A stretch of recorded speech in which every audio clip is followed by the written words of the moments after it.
রাজধানী সহ দেশ জুড়ে গরমে অতিষ্ঠ জনজীবন। কর্মব্যস্ত ঢাকা শহরে গরম থেকে একটু স্বস্তি পেতে গাছের ছায়ায় আশ্রয় নিচ্ছেন অনেকে। কেউ পান করছেন আখের রস ও ঠান্ডা শরবত।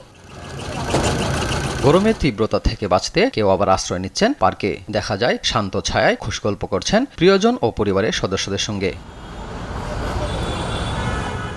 তাপমাত্রা বেড়ে যাওয়ায় সবচেয়ে বেশি দুর্ভোগে নিম্নয়ের মানুষ।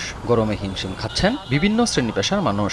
প্রচুর গরম, এই 3 দিন যাবত আর কি বেশি অতিরিক্ত, আর বৃষ্টি তো নাই। রোদের বেলায় মনটা চাইতেছে না যে ভাড়া মারি, মন চাইতেছে যে রুমের মধ্যে যায় ঘুম যাই, কিন্তু পেটের জন্য তো অবশ্যই রোডে থাকতে হবে। আমাদের দায়িত্ব, পেশাদারিত্ব, কাজ করতে হবে। বেচা কেনাও নাই, মানুষজনও নাই, মানে এত গরম সহ্য করার মতো না। আমাদের যারা বাইকে চলাফেরা করি, বাইরে রোদের তাপমাত্রা, গরমের তাপমাত্রার জন্য চলাফেরা করতে খুবই কষ্ট হয়ে যাচ্ছে।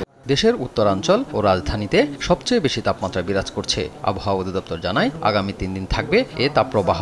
বর্তমানে রাজধানী সহ 4টি বিভাগে 36 থেকে 38 ডিগ্রি সেলসিয়াস তাপমাত্রা বিরাজ করছে বলে জানান এ আবহাওয়াবিদ। খুলনা, বরিশাল এবং রাজশাহী 3টা ডিভিশন, এর সাথে হলো আমাদের রংপুর ডিভিশনও।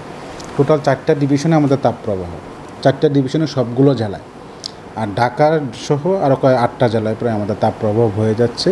তাপমাত্রা হলো 36 to 38। 4 তারিখ বা 5 তারিখ থেকে বৃষ্টির প্রবণতা বাড়তে পারে। সেটা আমরা বলি মৌসুমি বায়ু বাংলাদেশে, বা বর্ষাকাল কিছুটা অংশ হয়তো বা প্রভাব থাকতে পারে, বিশেষ করে আমাদের টেকনাফ বা চিটাগাং দিকে।